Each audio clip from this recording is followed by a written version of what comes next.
महाभारत की कथा का दूसरा अध्याय एक ऐसी प्रतिज्ञा से शुरू होता है जिसने इतिहास की धारा बदल दी। ये कथा है भीष्म प्रतिज्ञा की। हस्तिनापुर के महाराज शंतनु एक दिन गंगा किनारे टहल रहे थे। अचानक उनकी नजर पड़ी एक अद्भुत सुंदर कन्या पर। उसका नाम था सत्यवती। उसकी आंखों में गहराई थी, स्वर में मधुरता और आभा ऐसी जैसे चंद्रमा की शीतलता। राजा शंतनु उस पर मोहित हो गए।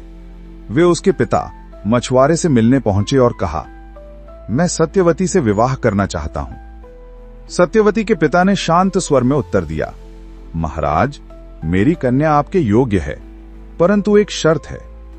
शंतनु चौंक उठे। शर्त? मछुआरे ने कहा, सत्यवती के पुत्र ही हस्तिनापुर के उत्तराधिकारी बनेंगे।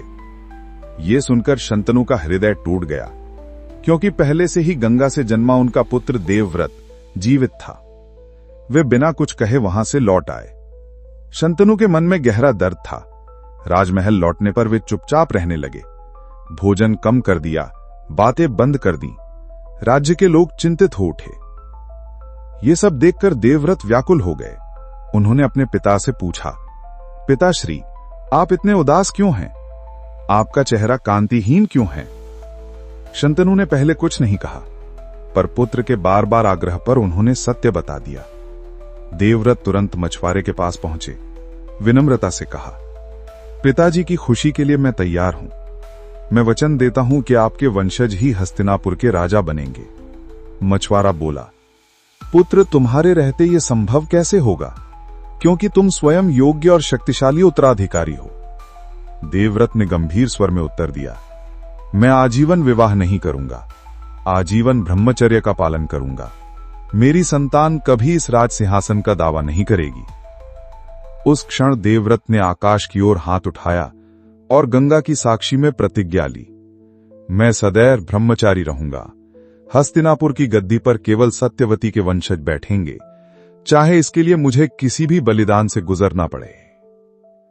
उनकी प्रतिज्ञा इतनी कठोर, इतनी अद्भुत थी कि देवताओं ने आकाश से पुष्प वर्षा की, और तभी से देवव्रत कहलाए भीष्म, क्योंकि उनकी प्रतिज्ञा थी भीषण और अद्वितीय। राजा शंतनु ये देखकर स्तब्ध रह गए। आंखों से आंसू बह निकले। उन्होंने पुत्र को आशीर्वाद देते हुए कहा, पुत्र, तेरे इस बलिदान के कारण तुझे वरदान देता हूं कि मृत्यु तुझ पर तभी आएगी जब तू स्वयं चाहेगा। तू इच्छा मृत्यु का अधिकारी होगा। इस प्रकार देवव्रत बने भीष्म पितामह।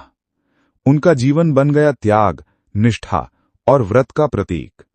और इसी भीष्म प्रतिज्ञा ने आगे चलकर महाभारत की कथा की नींव रखी। ये थी भीष्म प्रतिज्ञा की गाथा। अगले भाग में देखिए कैसे सत्यवती के पुत्र और भीष्म की निष्ठा हस्तिनापुर की राजनीति को नया मोड़ देते हैं।